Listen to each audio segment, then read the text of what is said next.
in number 2? How does Mr. Green feel in number 3? How do the patients feel? Okay, so we'll do number 1 first.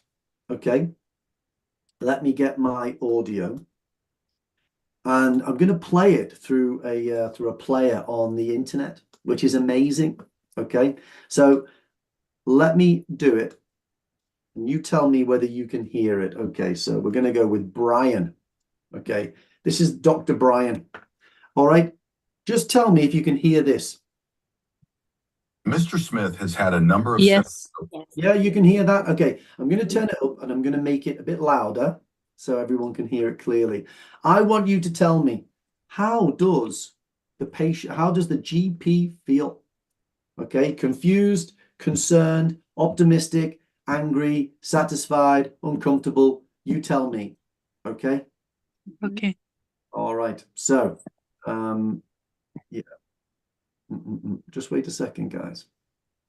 I think there's a couple people coming in now. Let me just. Okay. So let me take it back to the beginning.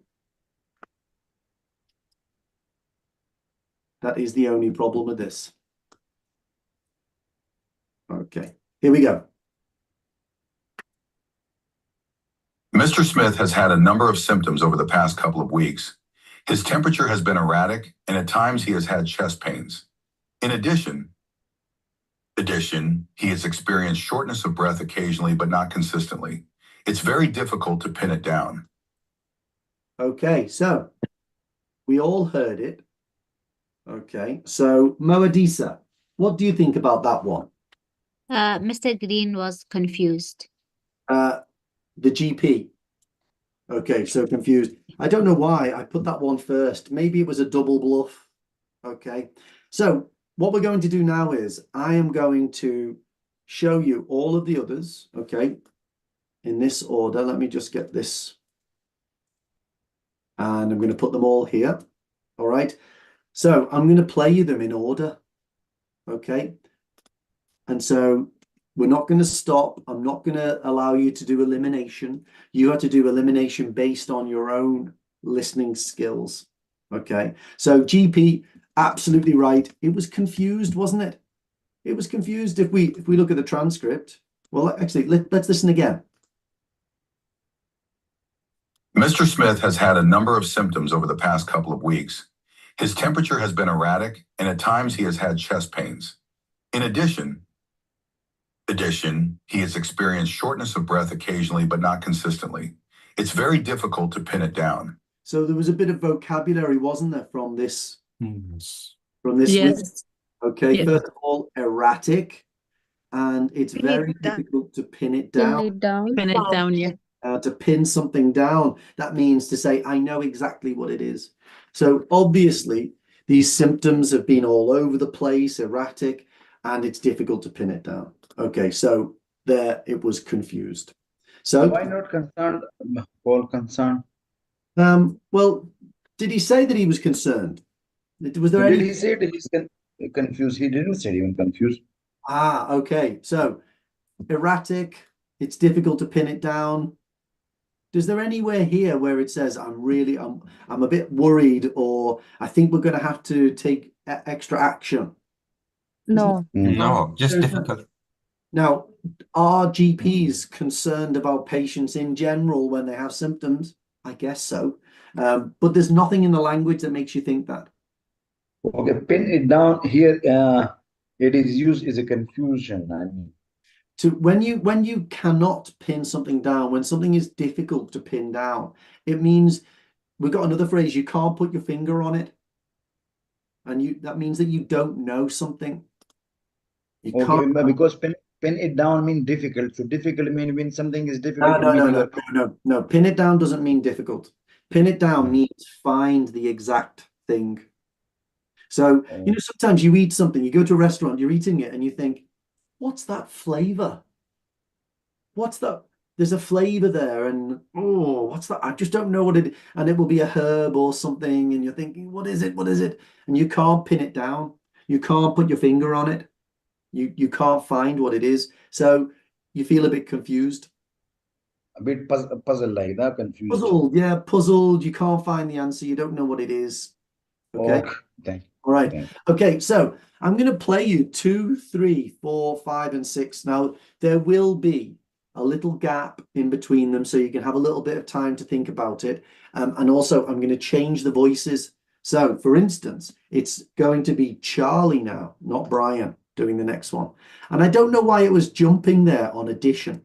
Shouldn't be jumping on addition. But let me put this next one in. Is everyone ready? Yes. Yes. Ready? Yeah. Okay. So everyone's going to go on mute. Remember, I'm going to do 5 of them on the run, and you have to write down on your page what you think. Now, if it's too easy, I apologize. It's the first time I've tried it. I'll make it more difficult next time. All right. So here we go. I've been keeping an eye on Mrs. Gardner recently.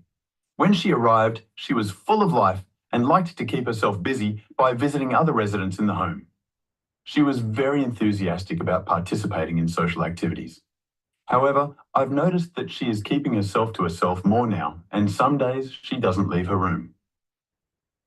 Okay. I'm going to do it again. We get 2 each time. I've been keeping an eye on Mrs. Gardner recently. When she arrived, she was full of life and liked to keep herself busy by visiting other residents in the home. She was very enthusiastic about participating in social activities. However, I've noticed that she is keeping herself to herself more now, and some days she doesn't leave her room. Okay. Let me do the next one.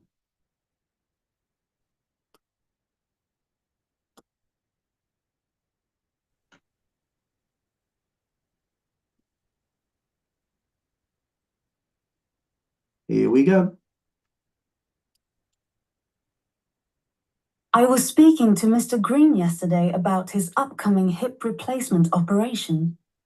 He mentioned that in the past he had had some pretty bad experiences. He went through a few nasty memories, actually. That said, he also said that the pain in his hip has been almost unbearable over the past year or so, and he is looking forward to the day when he can get back out on the golf course. We went through what he can expect pre and post-op, and I think he is ready. Okay, let's do it again. I was speaking to Mr. Green yesterday about his upcoming hip replacement operation. He mentioned that in the past he had had some pretty bad experiences. He went through a few nasty memories, actually. That said, he also said that the pain in his hip has been almost unbearable over the past year or so, and he is looking forward to the day when he can get back out on the golf course. We went through what he can expect pre and post-op, and I think he is ready.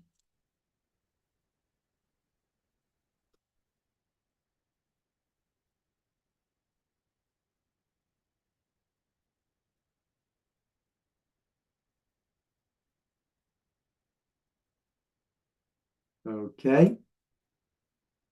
Let's go for the next one. Here it comes. The new winches that the hospital ordered are causing some annoyance among staff. Sarah came to me yesterday complaining of an incident with a patient, Mr. Thompson, who said that the winch had pinched his skin while it was lifting him. As well as that, Thomas reported that a couple of patients had said that the fabric on the winch seat was very itchy. Do you think there's something we can do about it? Maybe speak to the manufacturer about making some changes? It's a lot faster, that one. Sorry. Sorry, guys. Let's do it again. The new winches that the hospital ordered are causing some annoyance among staff. Sarah came to me yesterday complaining of an incident with a patient, Mr. Thompson, who said that the winch had pinched his skin while it was lifting him. As well as that, Thomas reported that a couple of patients had said that the fabric on the winch seat was very itchy. Do you think there's something we can do about it? Maybe speak to the manufacturer about making some changes? Okay, let me get the next one ready.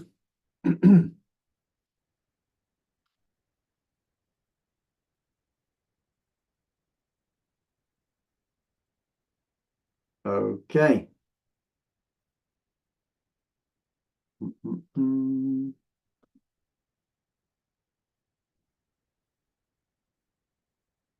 Okay, here we go.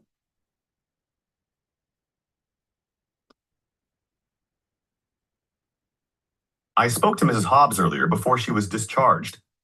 It was a good chat and she gave me a lot of feedback on the ward. She used to be a nurse, a matron apparently, so she knows what she is talking about. Anyway, the bottom line is that overall the care she received met her expectations, and she only had a few criticisms, including a lack of hand washing and, of course, the quality of the food. She said that the health of the nation is in safe hands if our ward is anything to go by. All right, let's play it again. I spoke to Mrs. Hobbs earlier before she was discharged. It was a good chat and she gave me a lot of feedback on the ward. She used to be a nurse, a matron apparently, so she knows what she is talking about.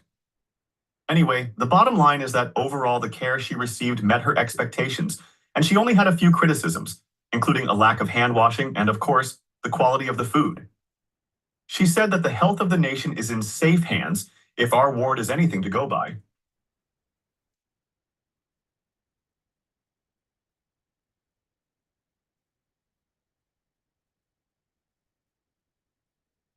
Okay, let's do one more. Let's do the last one. I've had a lot of experience with difficult patients over the years, and I think I've always managed to be polite and be understanding towards the situations patients find themselves in. But today, I think I reached my limit. Mr. Harrison, the husband of Mrs. Harrison in bed 6, spoke to me in a way that is simply unacceptable. I know he is worried about his wife, but I won't tolerate such language and I will report it. I've had a lot of experience with difficult patients over the years, and I think I've always managed to be polite and be understanding towards the situations patients find themselves in. But today, I think I reached my limit. Mr. Harrison, the husband of Mrs. Harrison in bed 6, spoke to me in a way that is simply unacceptable. I know he is worried about his wife, but I won't tolerate such language and I will report it. Okay. Very angry. Okay. So let's go and have let's go and get some answers then. I hope you've all got some answers and you've chosen one. Right. Let's go for who have we got here? Lena. Hi, Lena. Hi, Paul. What do you think of the number 2, Lena? Yeah, sure. Concerned. Concerned. Okay. Why? What was it about that one? Let's open it. Let's have a look at it. So what does it mean to keep an eye on? Like to watch her. Yeah, you've been watching, observing, monitoring. Observing, exactly, Yeah. observing. And straight away. She was okay in the beginning, then he was concerned about her because she Let's wait there, Lena. Let's wait there. Who do you keep an eye on? Mrs. Gender. I know, but in Gardner. general, who do you keep an eye on? I don't know, on your child to watch him to not do things. You keep an eye on people when you've got concerns. Yeah. You know, when you're not concerned, you don't feel like you need to keep an eye on someone. So keeping an eye on it straight away brings us into there's some concerns here. I've been watching. Okay. Yeah. Okay. And then when she arrived, she was full of life. Good. Is that good? Yeah, it's good. Yeah, she liked to keep herself busy by visiting other residents. That good? Good. She was very enthusiastic. That's good. That's good. But what do we have here? However, we hear it so often, don't we? Contrast is this way for us to be able to switch into a different way of thinking about it. Yeah, okay. And why concern? and now he noticed that she is keeping herself to herself more now, and some days she doesn't leave her room, so her mood switched. Yeah, and we don't know what it is, do we? That's a suggestion. No. So there's obviously been this change of behavior. Exactly. From outgoing and positive to withdrawn. That's a great word. I'll write that down, to be withdrawn. But the phrase really that keeps the whole thing together is this: keeping an eye on. Keeping an eye on. Okay. If you don't keep an eye on someone unless you're concerned about it. Yeah. So it all goes together. And I think that quite often these things are suggested Nowhere does it say worried or anxious or scared or concerned. It doesn't say any of those words in that Right. text. But we get the sense, don't we, that there is concern there.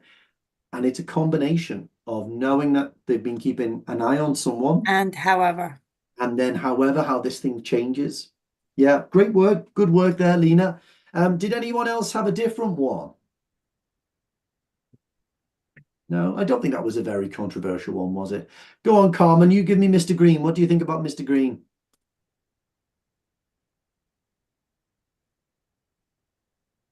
Should I continue?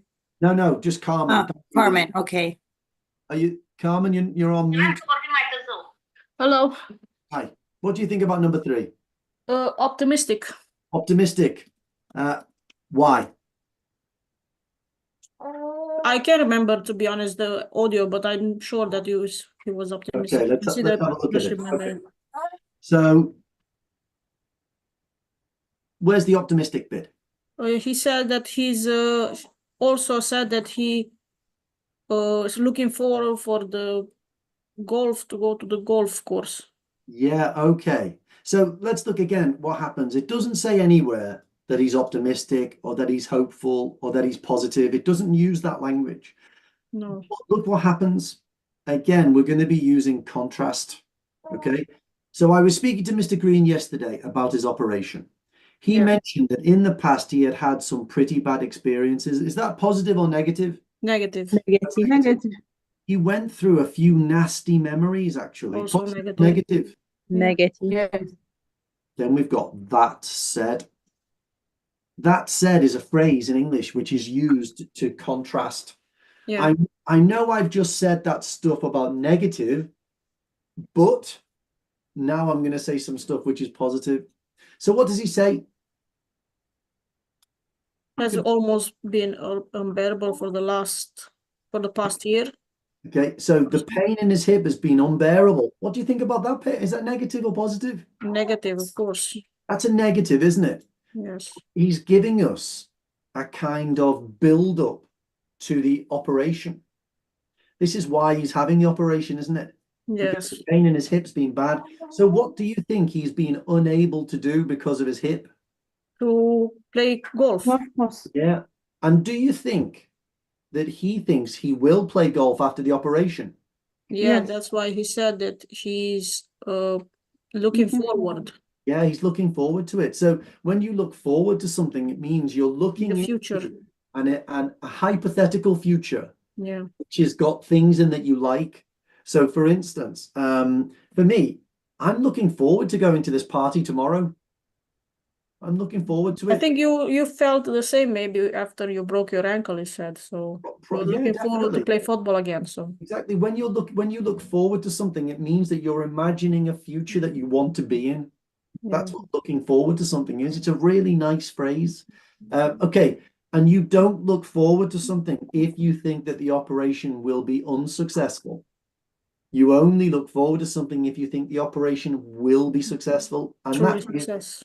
That's optimistic, isn't it? Yes. Again, we're not seeing anything which directly says any of these words, any of these adjectives. What part of the exam is this useful for? Listening part C. And Part A. C? I don't think part A. Part A, you're not expected to understand anything. Part B and part C are the listening, for sure. Yeah. I would say part B more than part C. In part B, you're often asked a question like, what is the nurse doing? What is the nurse trying to say? That kind of stuff. So, yeah, okay, let's go for number 4. Let's Paul, go.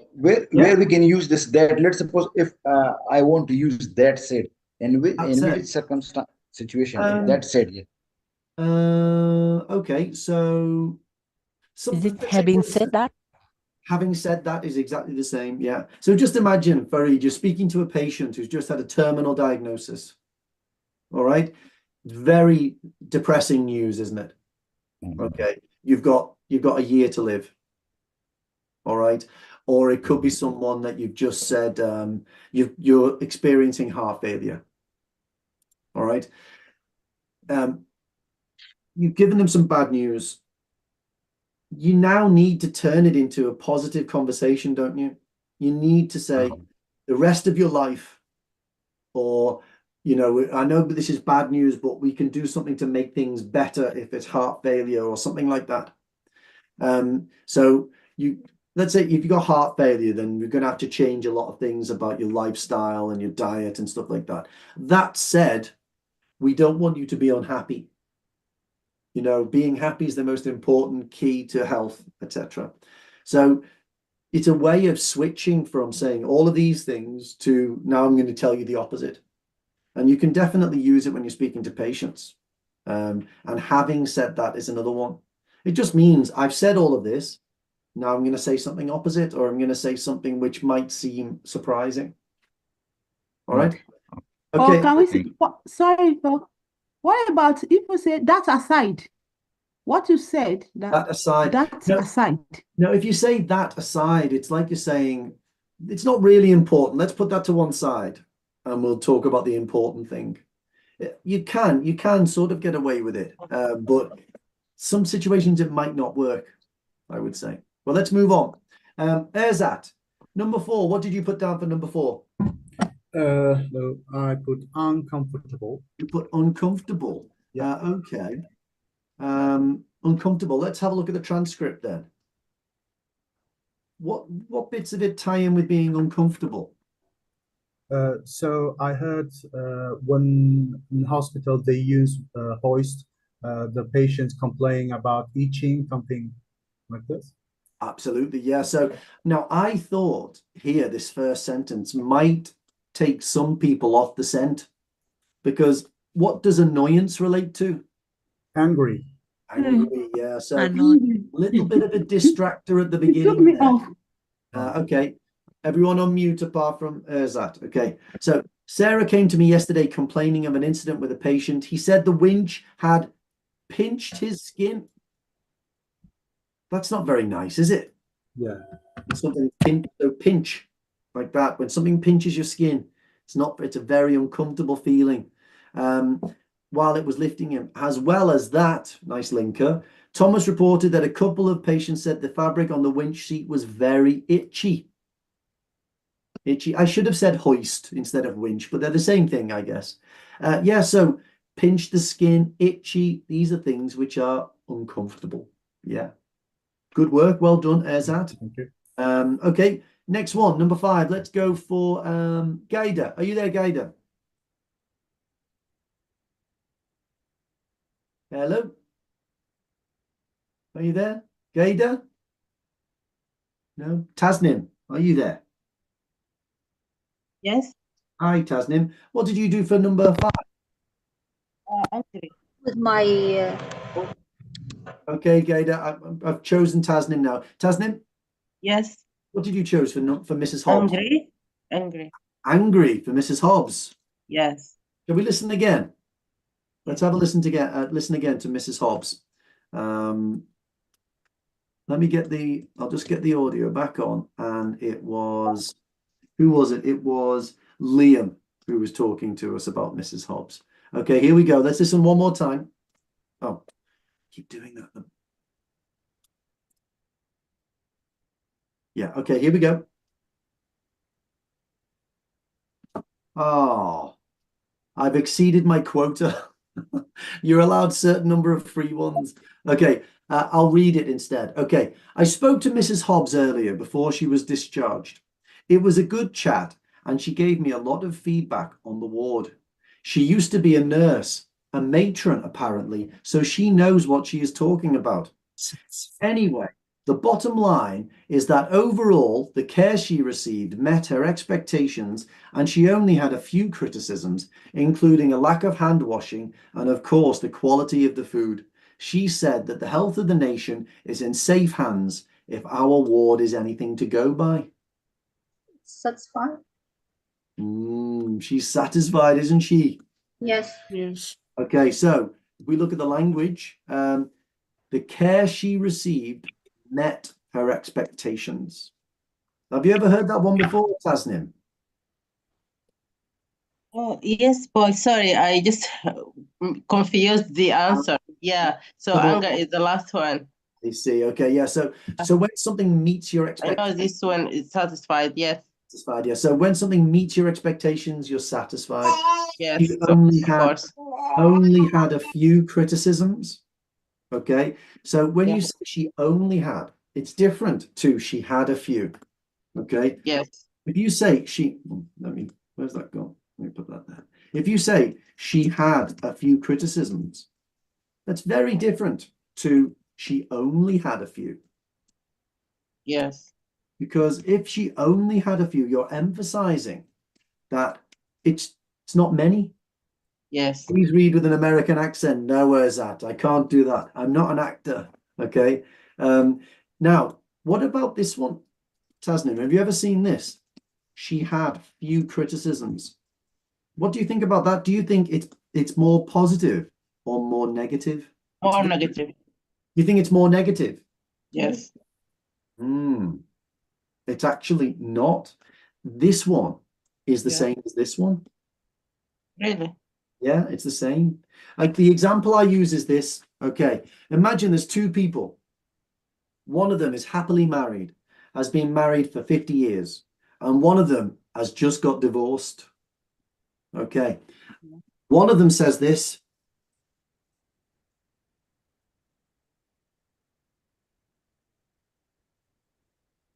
One of them says the same, but without a. Who says this? Who says these ones? The first one, there are a few reasons to get married. I think this one he had divorced. No, the first one's positive, Positive. and the second one's negative. Isn't that a strange thing in English? If you say a few reasons, then what you're saying is more than one. There's more than one reason to get married. Now that sounds positive, doesn't it? There's more than one reason to get married. You know, it's a good place to bring children up. You get you make savings on your tax. It's easier to buy a house. You can spend that time with someone that you love forever. You get a sense of security, and you can. What you're saying is there's a few reasons, but if you say there are few reasons, what you're saying is not many. So that's very different, isn't it? Saying more than one is like a positive spin on something. But it works here. If she had few criticisms, then that means not many criticisms. This one means more than one criticism. It's interesting, isn't it? Yeah. It's interesting. Then why she is satisfied? She only had a few. Yeah. She only had a few. Now consider if you've been in hospital and you're a nurse, you can say a lot of different things about how the hospital is being run, but she only had a few criticisms. If we remove only, then it will be many criticism. Well, not many, a few. But now what you're saying is it's more than one. So now you're emphasizing that it wasn't just one thing. There were a few different things.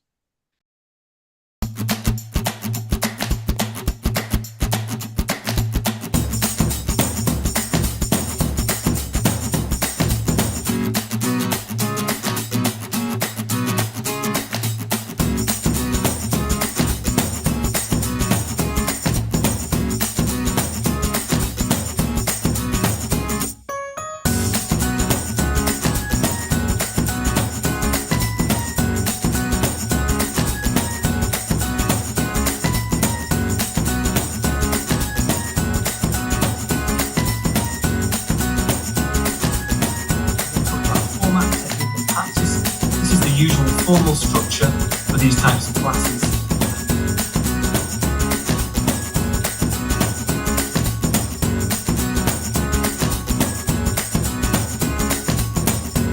Okay, so here I am with Edwin. Hi, Edwin. Hey, Paul.